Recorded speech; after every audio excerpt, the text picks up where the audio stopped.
तो आज हम जानने वाले हैं how to select best home loan, सबसे बढ़िया होम लोन कैसे चुने।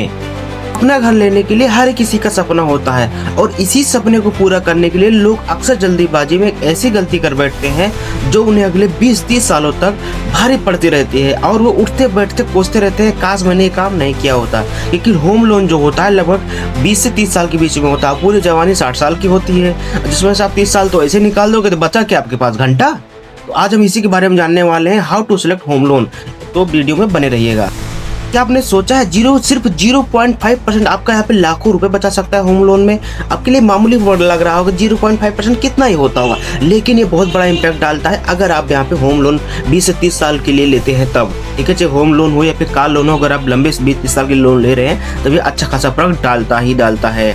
यहाँ पे एक गलती, आपकी पूरी गलती जहाँ पे जो सेविंग है वो EMI में जा सकती है। ठीक है, आपकी यहाँ पे EMI भारी पड़ सकती है उससे।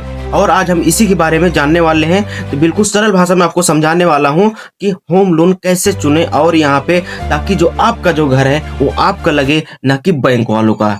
चैनल को अभी तक सब्सक्राइब कर लीजिए। चलिए फिर शुरू करते हैं दोस्तों।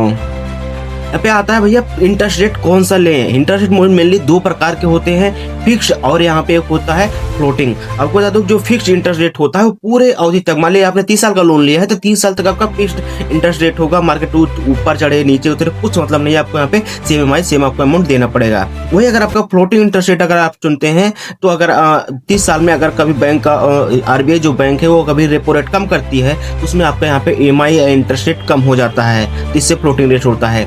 लेकिन मेरा ये मानना है कि ये सही है फिक्स्ड वाला, क्योंकि अगर EMI कम हो सकती है दूसरे फ्लोटिंग वाले में, तो अगर RBI इंटरेस्ट रेट बढ़ाता है तो फिर बढ़ेगी भी, सिंपल बात है। तो मेरा ये ऐसा मानना है कि फिक्स्ड होना ज्यादा बेटर है, लेकिन आप अपने हिसाब से चुन सकते हैं।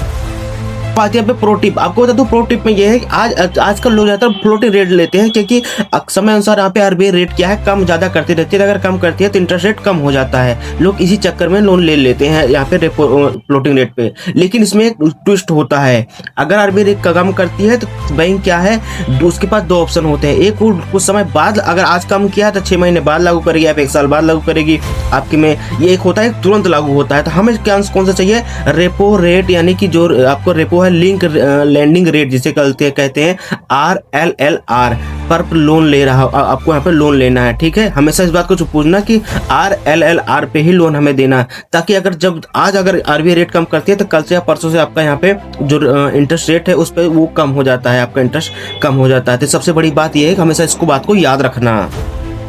अगला जानते हैं यहाँ पे प्रोसेसिंग फीस और यहाँ पे हिडन चार्जेस, जो आपको नहीं बताते कुछ यहाँ पे बैंक्स जो है छुपा लेते हैं। तो क्योंकि लोग सिर्फ यहाँ पे इंटरेस्ट रेट देखते हैं और उसी के हिसाब से फाइल चार्ज और यहाँ पे प्रोसेसिंग फीस भूल जाते हैं। इंटरेस्ट रेट पे देखा, अच्छा इंटरेस्ट रेट है ठीक है भैया ले लो, हो जाएगा। नहीं, ऐसा नहीं करना है बिल्कुल। आपको हिडन चार्जेस और यहाँ पे प्रोसेसिंग फीस भी देखना है, क्योंकि आप हर एक पैसे का हिसाब रखिए तभी, क्योंकि अगर आप बचाएंगे तभी तो आप इंटरेस्ट रेट दे पाएंगे अच्छे हिसाब से, आपका EMI दे पाएंगे। ठीक है, जैसे कई बैंक्स क्या होते हैं 0.5% यहाँ पे जो है ना 1% तक का जो प्रोसेसिंग वो फीस लेते हैं। ठीक है, और वहीं अगर हम देखें यहाँ पे जो फेस्टिवल और सीजन में यहाँ पे देखा जाए तो कई बैंक जो है प्रोसेसिंग फीस 0 कर देते हैं। तो आपको लोन कब लेना है, किसी फेस्टिवल या फिर सीजन में जहाँ प्रोसेसिंग फीस 0 हो चुकी हो। ठीक है, ये बात हमेशा याद रखना। और लोन लेने से पहले बैंक से ऑल एक्सक्लूसिव एक रिपोर्ट मांगे, लिस्ट मांगे, जिसमें ऐसा पता चलता है कि यहाँ पे इंटरेस्ट रेट दिखाकर, यहाँ पे ऐसा तो नहीं कि इंटरेस्ट रेट दिखाकर यहाँ पे फीस में पैसा निकाल रहे हैं जो आपका फीस लगता है। ये भी आपको यहाँ पे ऑल एक्सक्लूसिव रिपोर्ट उनकी देखनी चाहिए।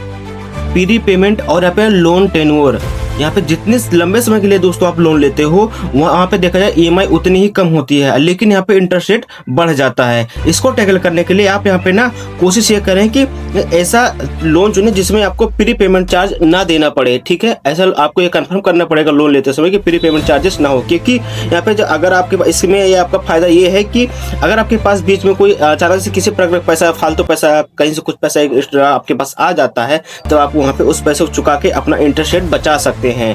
ठीक है, तो क्रेडिट स्कोर और सिविल स्कोर का पावर, यहाँ पे सबसे बड़ी बात ये जानने वाली ये बात है दोस्तों यहाँ पे कि आपको पता है कि सिविल स्कोर 750 के ऊपर है तो आपको यहाँ पे बैंक से बार्गेनिंग कर सकते हैं। मतलब यहाँ पे बार्गेनिंग जब आप करेंगे तो मतलब मोल तोल कर सकते हैं, भाई इतने पे इतना इंटरेस्ट दीजिए, इतना जैसे आप सब्जी में लेते हैं, सब्जी वाले से करते हैं ना, उनसे इस तरह कर सकते हैं, भाई इतना इंटरेस्ट नहीं इतना ले लीजिए, क्योंकि क्योंकि आपका यहाँ पे सिविल स्कोर 750 से ऊपर है। अगर 800 है तो बहुत अच्छा है। ठीक है, बैंक आपको खुद सस्ता रेट ऑफर करेगा, ये देखते हैं क्योंकि ऑलरेडी वो सस्ता करेगा, लेकिन आप तब भी आपको यहाँ पे कोशिश करना है। लोन लेने से पहले अपना क्रेडिट स्कोर जरूर जरूर जाने। अगर वो सही नहीं है, कम है, तो उसको पहले ठीक करें, उसके बाद वो ठीक करें, फिर आप लोन लें। ठीक है, अगर आपका स्कोर 600 500 है तो किसी जिसका स्कोर 800 700 है उसके दोनों साथ कंबाइन करके आप लोन लीजिए फिर पहले, क्योंकि आपका यहाँ पे उससे स्कोर आपका ठीक हो जाएगा। आपको समझ देता हूँ मैंने क्या क्या बताया, बता दूँ। सबसे पहले यहाँ पे कि RLLR यहाँ पे वाला फ्लोटिंग रेट इंटरेस्ट पे ही चुने। दूसरा क्या है, यहाँ पे प्रोसेसिंग फीस और यहाँ पे डिस्काउंट देखें। ठीक है, तीसरा पे फ्री पेमेंट एंड कंडीशन को चेक करें अच्छे से।